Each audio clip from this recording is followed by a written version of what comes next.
everyone, welcome back to my channel. So today we're going to start class 9th bio का first chapter the fundamental unit of life and आपकी class science का chapter number आपका 5th है, ठीक है, the fundamental unit of life. So ये chapter है जो कि आज हमें कंप्लीट करना है with the help of PPT. Topics जो कि हमें कवर करना है, पहला इंट्रोडक्शन टू सेल देखेंगे, फिर सेल देखेंगे कि डिफरेंट शेप के होते हैं, साइज़ के होते हैं, नंबर के होते हैं. देन उसके स्ट्रक्चरल ऑर्गेनाइजेशन देखेंगे सेल के, कैसे वो बनते हैं. फिर देन लास्ट में हम सेल डिवीजन देखेंगे. ओके, सो फर्स्ट है व्हाट इज़ अ सेल. तो सेल होता क्या है, ठीक है. तो सबसे पहले आपके मतलब माइंड में यही क्वेश्चन आता होगा, व्हाट इज़ सेल. सेल मतलब होता क्या है, यही बताओ. तो a cell is a fundamental structure and function unit of life. तो एक सेल है वो क्या होता है, एक स्ट्रक्चरल और फंक्शनल यूनिट होता है लाइफ का. क्या होता है, ये सबसे basic and fundamental and structural unit होता है आपके लाइफ का, लिविंग ऑर्गेनिज्म का. मतलब हमारी जो बॉडी है, वो हमारे जो बॉडी है सबसे छोटे छोटे पार्टिकल से बना हुआ है, ठीक है. छोटे क्या करके, जैसे ग्रुप ऑफ सेल को हम बोलते हैं टिश्यूज़ बोलते हैं, और वही ग्रुप ऑफ टिश्यूज़ को हम ऑर्गन सिस्टम बोलते हैं, ऑर्गन सिस्टम को हम एक बॉडी कंसिडर करते हैं. तो वैसे ही सेल वही होता है जो हमारे ह्यूमन्स होते हैं, जो लिविंग ऑर्गेनिजम्स, जैसे एनिमल्स हो गए, आपके ह्यूमंस हो गए. तो ये सबके क्या हो गए, ये सबके जो मतलब किस चीज़ से बने हुए हैं, जो basic fundamental unit of life है, ये वही है सेल. इसीलिए चैप्टर का नाम है the fundamental unit of life. मतलब बहुत इंपॉर्टेंट एंड बहुत बेसिक स्ट्रक्चरल यूनिट है हमारे लाइफ का, ठीक है. A cell is a basic building units of life. वैसे ही सेल बहुत बेसिक यूनिट ऑफ लाइफ है, जो मैंने आपको पहले समझा दिया. एग्जाम्पल से समझो, अगर आपको नहीं समझ में आ रहा है, don't worry, take an example. अगर आपने देखा होगा कि हम जब घर बनाते हैं तो घर को कैसे बनाते हैं, छोटे छोटे पत्थर से मिला के बनाते हैं ताकि क्या, एक घर बन जाए. जैसे छोटे छोटे एक पत्थर को सेल समझ लो, और बहुत सारे हम पत्थर को मिलाएंगे तो क्या बनेगा, एक रूम बनेगा. वैसे करते करते अलग अलग कंपार्टमेंट्स बनेंगे, अगर पूरे को मिला दो क्या, एक हाउस बनेगा. ओके, तो वही एक हाउस हमारा छोटे छोटे पत्थरों से बनता है. वैसे ही बताया है कि हमारे जो लिविंग ऑर्गेनिजम्स है वो भी छोटे छोटे सेल से बने हैं, ठीक है. सो यही था आपका मतलब, what is a cell. So a cell can represent make copy of itself on its own. So जैसे ग्रुप ऑफ सेल से हम टिश्यू बनाते हैं, ग्रुप ऑफ टिश्यू से हम ऑर्गन बना देते हैं, वैसे ऑर्गन से ऑर्गन सिस्टम बनाते हैं, और आपके ऑर्गन सिस्टम से एक खुद ऑर्गेनिजम्स बनता है, ठीक है. यही बनता है. और इसके बाद हमारी जो बॉडी बहुत सारे फंक्शंस भी परफॉर्म करती है, जैसे स्टमक हो गया, फूड फूड पाइप, इंटेस्टाइन क्या करता है, डाइजेस्टिव सिस्टम में आपका क्या होता है, क्रुशियल रोल निभाता है. हार्ट, ब्लड वेसल्स ये क्या करते हैं, सर्कुलेटरी सिस्टम में क्या करते हैं, हेल्प करते हैं. आगे, अब सेल बना है तो किसने डिस्कवरी की थी, ये भी तो पता होना चाहिए ना, सेल ने किसको डिस्कवर किया था. तो एक व्यक्ति थे रॉबर्ट हुक करके, discover cell and gave the term cell. इन्होंने क्या किया था, सेल को डिस्कवर किया था, और इन्होंने ही छोटे छोटे जो कंपार्टमेंट्स बने थे, इन्हीं का नाम इन्होंने सेल रखा था, ठीक है. ये रहे आपके रॉबर्ट हुक. उसके बाद इन 1665 मतलब इन ईयर 1665 में इन्होंने क्या किया था, सेल को डिस्कवर किया था. हुक ऑब्जर्व अ कॉक. इन्होंने क्या किया था, वो जो हमारे कॉक को ऑब्जर्व किया था. कॉक पता है आपको क्या होता है, जब आप पेड़ को देखते हो, ये रहा पेड़ को देखते हो, तो पेड़ की जो ऊपर की जो छाल निकाल देते हैं ना, पतली सी छाल, तो उसी को कॉक बोलते हैं, ठीक है. उसी को बार्क ऑफ द ट्री बोलते हैं, कॉक बोलते हैं, ठीक है. तो उसी को निकाल के उन्होंने ऑब्जर्व किया. उन्हें ऐसा लग रहा था कि हनी कॉम जैसा छत्ता, जैसे हनी कॉम में होते हैं ना, छोटे छोटे ऐसे कंपार्टमेंट्स बने रहते हैं. तो उन्होंने देखा ये छोटे छोटे कंपार्टमेंट्स हैं. उन्होंने बोला कि क्या है, एक लिटिल रूम है. तो इन्होंने ये टर्म दे दिया इन्हें. तो इन्होंने क्या किया, इसी को सेल बोल दिया, ठीक है, सेल बोल दिया, इसी को टर्म दे दिया. आगे आगे अब सेल थ्योरी देखते हैं. एंटोनी वैन ल्यूनेक हुक इन 1665 में क्या किया था इन लोगों ने. सेल थ्योरी हम आगे पढ़ने वाले. एक साइंटिस्ट के इस चैप्टर में साइंटिस्ट के बहुत सारे नाम है, बट उतने हार्ड नहीं जितना आप समझते हो, तो इजी है, you can learn it. Okay, so अगर आप ध्यान से पढ़ोगे तो आपको इस साइंटिस्ट के नाम भी आपको पढ़ते पढ़ते याद हो जाएंगे. तो साइंटिस्ट के नाम है एंटोनी वैन ल्यूनेहुक. कौन से ईयर में, 1674 में इन्होंने की थी लिविंग सेल. देखो, आपको लग रहा होगा सेल की इसने भी डिस्कवरी की थी, तो बच्चों इसने सेल की डिस्कवरी की थी, बट इसकी जो सेल की डिस्कवरी थी वो लिविंग नहीं थी, नॉन लिविंग थी. मतलब इसने नॉन लिविंग की थी, ठीक है, रॉबर्ट हुक ने. आगे चलते चलते 1674 में जो हमारे एंटोनी वैन ल्यूनेहुक जी ने क्या किया, सेल को डिस्कवर किया, वो भी लिविंग सेल को. कहाँ से, पॉन्ड वाटर, जो वाटर होता है ना ऐसे ही आपके लेक का, तो वहीं से. Next, Robert brown. 1831 इन्होंने डिस्कवर किया था न्यूक्लियस इन द सेल। इन्होंने बोला था सेल के अंदर न्यूक्लियस होते हैं, तो न्यूक्लियस को ही डिस्कवर किया था किसने? रॉबर्ट हुक ने इन ईयर 1831। आगे परकिंजे जी ने 1839 में एक प्रोटोप्लाज्म को क्या किया था? डिस्कवर किया था। ठीक है, आगे अब देखते हैं सेल थ्योरी। सेल थ्योरी ज़्यादा इंपॉर्टेंट है। ठीक है, सेल थ्योरी में 3 लोग होते हैं जो क्या करते हैं? मिलके एक साथ अपना थ्योरी यहाँ पर क्या करते हैं? रखते हैं। ठीक है, तो पहला आया था आपका मैथियस स्केलेटन। 1838 में इन्होंने बोला था, अपनी थ्योरी दी थी कि all plants are made up of cell. जितने भी प्लांट्स होते हैं इस यूनिवर्स में ये सबके सेल से बने हुए हैं, मतलब छोटे छोटे सेल पार्टिकल्स से बने हुए हैं, तो इन्होंने बताया था। ठीक है, फिर वैसे ही फिर ईयर बढ़ता गया, फिर और लोग साइंटिस्ट आते रहे और नॉलेज बढ़ता गया। उन्होंने डेवलप माइक्रोस्कोप से ऑब्जर्व किया, तो एक आए थे स्क्वायवन 1839 में। ठीक है, और उन्होंने कहा all animals are made up of cell. इन्होंने बोला कि सारे एनिमल्स, प्लांट्स तो होते ही होते हैं, साथ में एनिमल्स भी सेल से बने होते हैं। ठीक है, तो इन्होंने बताया। तो उसके आगे क्या हुआ? फिर रुडोल्फ विर्चो आते हैं 1855 में। ठीक है, फिर उन्होंने बोला all cells came from pre existing cells. ठीक है, तो ये तीनों ने अपनी अपनी थ्योरी अलग अलग दी, और ये थ्योरी को ही बोलते हैं सेल थ्योरी, जिसमें 3 लोग रहते हैं। ठीक है, सो आपको ये कुछ क्वेश्चंस है आपके लिए, you have to let me know in the comment box. आगे classification of organisms based on the number of cell. कैसे ऑर्गेनिजम्स का क्लासिफिकेशन होता है नंबर ऑफ सेल से? तो पहला होता है यूनिसेलुलर, दूसरा होता है मल्टीसेलुलर। ठीक है, आपका ऐसे ही होता है यूनिसेलुलर। तो यूनी का मतलब ही होता है, ये यूनी का मतलब होता है सिंगल। तो ऐसे ऑर्गेनिज्म जो केवल सिंगल सेल से बने हुए हैं उसे बोलते हैं यूनिसेलुलर ऑर्गेनिजम्स।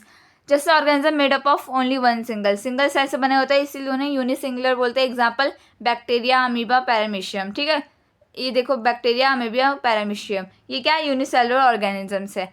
मल्टी सेलुलर मतलब, मल्टी का मतलब ही होता है मैनी होता है, तो many organism made up of more than one cell. एक से ज़्यादा सेल से बने होते हैं ये ऑर्गेनिजम्स। ठीक है, एग्जाम्पल प्लांट्स एंड एनिमल्स, जैसे हम हो गए और हमारे एनिमल्स, मतलब एनिमल्स हो गए, प्लांट्स हो गए। Different shape of the cell का अलग अलग डिफरेंट शेल होता है। पहला smooth muscle cell, red blood cell, उसके बाद ओवम हो गया, न्यूरॉन हो गया, स्पर्म हो गया, फैट सेल हो गया। This are the different shape of the cell. Different size भी होता है। स्मॉलेस्ट लिविंग सेल जो होता है वो आपका माइकोप्लाज्म होता है, उसके प्योमोनिया लाइक ऑर्गेनिजम्स होता है। ठीक है, ह्यूमन बॉडी में लार्जेस्ट सेल जो पाया जाता है उसे ओवम बोलते हैं, एग सेल बोलते हैं। और जो आपका स्मॉलेस्ट सेल जो पाया जाता है बॉडी के अंदर वो आपका स्पर्म सेल होता है। और लार्जेस्ट लिविंग सेल जो होता है वो आपका ऑस्ट्रिच एग सेल होता है। So let me repeat once again. आपका जो स्मॉलेस्ट लिविंग सेल होता है वो आपका बैक्टीरिया होता है, मतलब वो आपका माइकोप्लाज्म होता है एक टाइप ऑफ। उसके बाद ह्यूमंस के अंदर अगर लार्जेस्ट सेल पूछे तो ओवम होता है, स्मॉलेस्ट पूछे तो स्पर्म होता है। और वही चीज़ अगर आपका लार्जेस्ट लिविंग सेल बोल दे तो ऑस्ट्रिच का एग सेल होता है। ठीक है, आई होप यू अंडरस्टैंड। अब स्ट्रक्चर देखते हैं कंपोनेंट ऑफ सेल का। ठीक है, so what is cell is made up of? So cell बना किससे है? पहला सेल वॉल से, दूसरा plasma membrane, cytoplasm, nucleus, cell organelle. So आपका जो सेल वॉल होता है वो क्या होता है? रिजिड आउटर मोस्ट कवरिंग होता है। ठीक है, आउटर मोस्ट कवरिंग होता है वो आपके प्लांट सेल का। प्लांट में बस पाए जाते हैं। Plasma membrane outer most covering होता है बोथ प्लांट्स एंड एनिमल्स में। साइटोप्लाज्म फूड लाइट कंटेंट होता है प्लाज्मा मेम्ब्रेन के अंदर। न्यूक्लियस क्या होता है? कंट्रोल सेंटर होता है जो कि पूरी एक्टिविटी को कंट्रोल करता है। ठीक है, उसके बाद आपका आ जाता है आपका सेल ऑर्गेनेज, जो कि क्या उसके अंदर बहुत सारे वो क्या बोलते हैं ऑर्गेनिज, मतलब बहुत सारे ऑर्गन्स होते हैं। ठीक है, let me change the colour. पढ़ते हैं सेल वॉल की तरफ जाते हैं तो प्रेजेंट इन प्लांट सेल। ये क्या होता है? केवल प्लांट सेल में मिलते हैं और कहीं नहीं मिलते। प्लांट सेल के अलावा ये कहीं और नहीं मिलते हैं, क्योंकि प्लांट्स को as compare to animals, plants को ज़्यादा रिक्वायरमेंट्स होती है इस चीज़ की, तो इसीलिए सेल वॉल होता है। प्रेजेंट इन प्लांट्स केवल प्लांट्स के अंदर होता है। Bacteria, fungi not present animals के अंदर प्रेजेंट नहीं होता, क्योंकि हम क्या करते हैं? हम लोकोमोशन कर सकते हैं, हम खुद से जा सकते हैं। हम ऐसे क्या बोलते हैं, हम हार्श कंडीशन में खुद को क्या कर सकते हैं? हम खुद को संभाल सकते हैं। लेकिन प्लांट्स क्या है? प्लांट्स तो बस एक जगह, चाहे वहाँ पर बारिश आए चाहे तूफान आए, उन्हें वैसे ही रहना पड़ता है। सो उन्हें प्रोटेक्शन के लिए जो आउटर मोस्ट कवरिंग होती है उनकी, वो सेल वॉल की होती है। ठीक है, रिजिड होती है। रिजिड मतलब नॉन फ्लेक्सिबल होती है, मतलब फ्लेक्सिबल नहीं हो पाती है। आउटर मोस्ट कवरिंग होती है। दूसरी बात नॉन लिविंग होती है। तीसरी बात इसका जो ये क्या होता है? ये आपका प्लाज्मा मेम्ब्रेन के बाहर होता है। ये प्लाज्मा में प्रोवाइड शेप, ये क्या करता है? आपके प्लांट्स को शेल देता है, स्ट्रक्चरल स्ट्रेंथ देता है। ये क्या करता है, प्रोटेक्ट करता है सेल को केमिकल डैमेज से। Cell wall is made up of, cell wall आपका सेलुलोज से बनता है, जो कि आपका प्लांट्स में होता है, ठीक है। ये आपका सेलुलोज, ये आपका रहा आपका सेल वॉल, ये आपका प्लांट है, ठीक है, प्लांट सेल है, आउटर जो कवरिंग है उसे सेल वॉल बोलते हैं। आगे plasma membrane, plasma membrane all living organisms के अंदर होता है, और आउटर मोस्ट कवरिंग होती है प्लाज्मा मेम्ब्रेन, फ्लेक्सिबल होता है, लिविंग भी होता है, मेड अप ऑफ, ये दो चीज़ से बना है, आपका लिपिड्स एंड प्रोटीन से, जिसे हम मिक्स करके लिपोप्रोटीन भी बोलते हैं। Plasma membrane called selectively permeable membrane, इसे हम सेलेक्टिवली परमेबल मेम्ब्रेन बोलते हैं, क्योंकि ये it allows entry and exist of certain specific materials through it, क्योंकि ये क्या करता है, सिलेक्टिव परमेबल मेम्ब्रेन मतलब ये कुछ गिने चुने ये लोग क्या करता है अपने अंदर आने देता है, एंट्री देता है, ठीक है, अलाउ करता है। Membrane movements of material through plasma membrane is 2 types, जो मूवमेंट होता है वो 2 टाइप के होते हैं प्लाज्मा मेम्ब्रेन के अंदर, ओके। ट्रांसपोर्ट अक्रॉस मेम्ब्रेन, पहला पैसिव, दूसरा एक्टिव।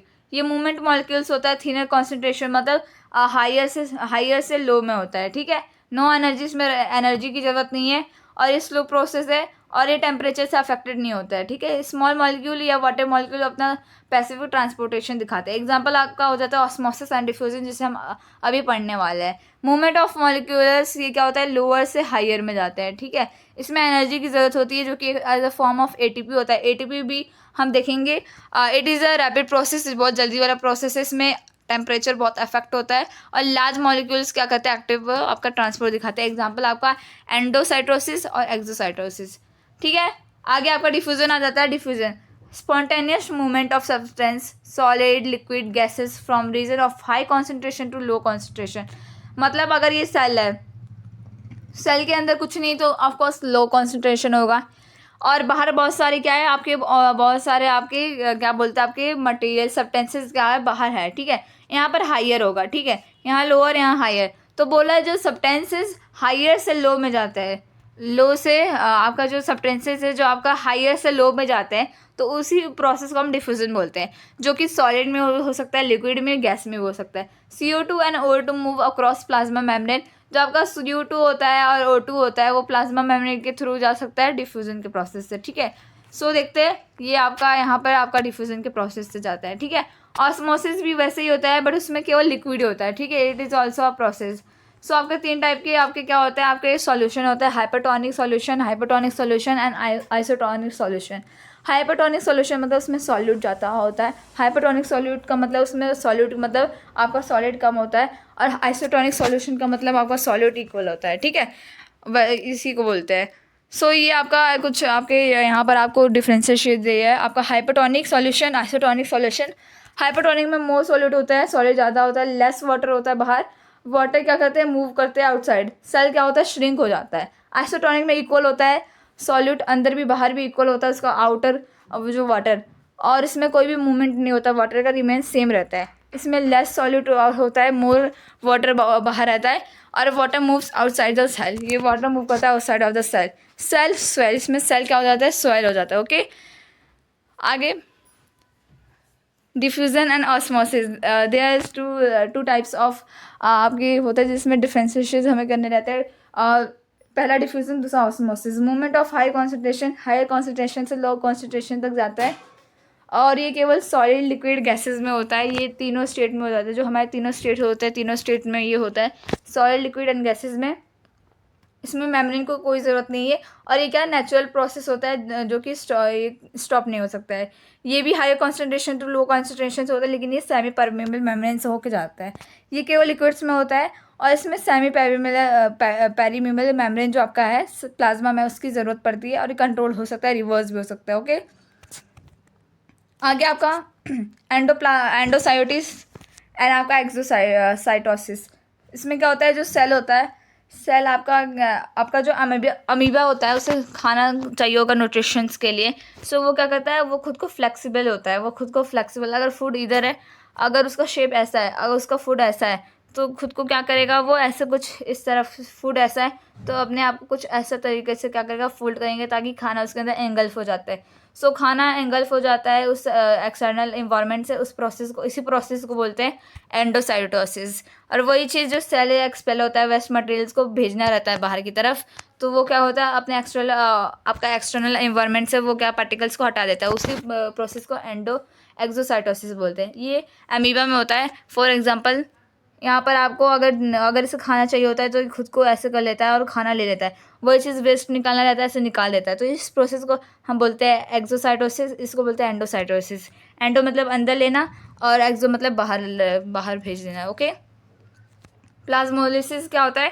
प्लाज्मोसिस आपका जो हायर सोल्यूशन होता है सेल लॉस करता है, तो सेल क्या होता है, श्रिंक हो जाता है ड्यू टू वेरी जो आपका लूज होता है वाटर का, इसीलिए हाइपरटोनिक सॉल्यूशन इसीलिए बोलते हैं। न्यूक्लियस क्या होता है? Control cell of the cell होता है, ये एक्टिविटी को पूरा कंट्रोल करता है। डबल मेम्ब्रेन से बना रहता है, उस मेम्ब्रेन को बोलते हैं न्यूक्लियर इन्वॉल्व। उसके बाद न्यूक्लियर मेम्ब्रेन के पास स्पोर्स होते हैं जो कि अलाउ करते हैं आपके सब्सटेंसेस को मूव करने में। जेनेटिक मटेरियल्स होता है, डीएनए होता है, ये आपका न्यूक्लियस है। कंट्रोलिंग सेक्टर होता है इसके पास। DNA what is thread like structure present in the nucleus? It is a thread like structure which is present in the nucleus and contain information of characters. ये characters के क्या करते हैं, आपके कंटेन करते हैं इन्फॉर्मेशन।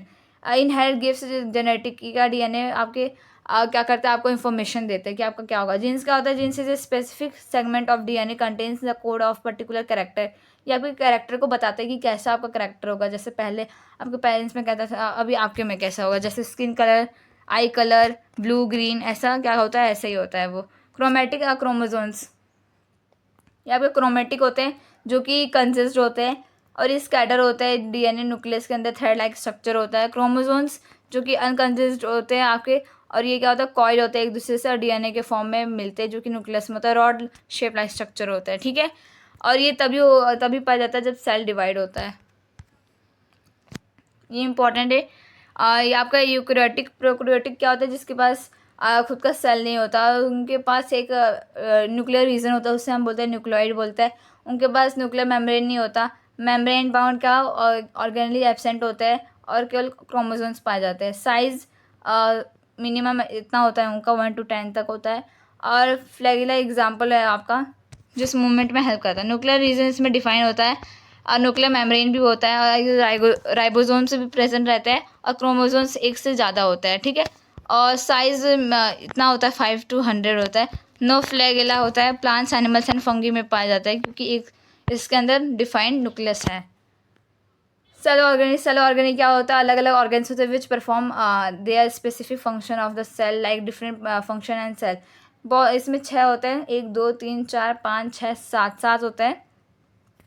पहला endoplasmic nucleus, lysosome, mitochondria, plastid Golgi body and vacuoles. पहला एंडोप्लाज्मिक जिसे ईआर बोलते हैं, जो कि प्रोटीन एंड लिपिड को सिंथेसाइज करते हैं। It is a large network of membrane bound tubes, membrane bound tubes का ये लार्ज नेटवर्क होता है। Helps in transport of materials, ये मटेरियल्स को ट्रांसपोर्ट करने में ईजिली बताता है न्यूक्लियस या साइटोप्लाज्म से। ये प्लाज्मा मेम्ब्रेन का फॉर्मेशन करता है, जैसे लिपिड्स एंड प्रोटीन्स को फॉर्मेशन करता है। 2 टाइप के होते हैं, आर और एस मतलब आर मतलब रफ एंडोप्लाज्मिक रेटिकुलम और एस मतलब स्मूथ एंडोप्लाज्मिक रेटिकुलम होता है, ठीक है।